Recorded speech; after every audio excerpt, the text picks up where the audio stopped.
Subscribe करें मेरे channel गुलजादीज़ cooking को और बेल आइकन को दबाएं ताकि मेरी हर नई वीडियो का नोटिफिकेशन आपको सबसे पहले मिले। अस्सलाम वालेकुम। आज की रेसिपी में मैं भुनी हुई यानी बेक्ड शकरकंदी बनाना सिखा रही हूँ। वैसे हम बाज़ार में जब लेते हैं एक टुकड़ा 50 रुपए का मिलता है और हम 50 रुपए की किलो लेके पूरी फैमिली खा सकते हैं। अब सबसे पहले मैंने एक कढ़ाई ली है और शकरकंदी को धो के खुश कर लिया है।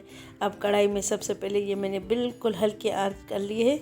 वैसे इसको बेक करेंगे, इसमें कोई भी चीज़ मैंने नहीं डाली। वो रेत में पकाते हैं, इसमें हमें रेत या नमक कुछ भी डालने की ज़रूरत नहीं। बिल्कुल हल्की आंच पे इसको ढक के 20 मिनट पका लेना है एक तरफ से, ताकि ये अच्छी तरह एक साइड से पक जाए। जब 20 मिनट हो जाएंगे फिर हम इनको पलट लेंगे। अब ये देखिए मैंने बिल्कुल हल्की आंच पे इसको पकाने के लिए रखा था। अब इसको पलट के देखेंगे। ये मैंने ताज़ी ली हैं उसी दिन की, तो ये जल्दी गल जाती हैं। ये देखें ये एक तरफ से पक चुकी हैं। अब इनको पलट लेंगे।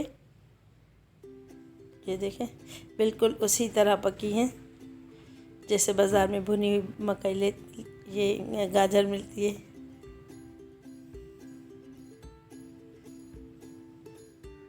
अब सबको आहिस्ता आहिस्ता पलट लेंगे ताकि इनका छिलका ना उतरे।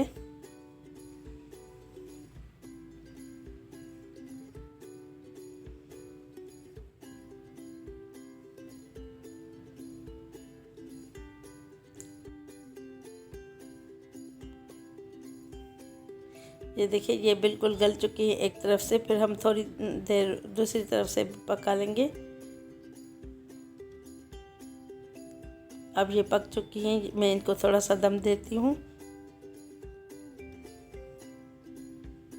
अब मैं इनको डिश आउट कर लेती हूँ। आप इनको छील के इस पर चाट मसाला और इमली की चटनी भी, अब मैंने इसको डिश आउट कर लिया है। आप इसको छील के और इसकी चाट बना के खा सकते हैं चाट मसाला डाल के। मेरी रेसिपी आपको पसंद आए तो मेरे चैनल को सब्सक्राइब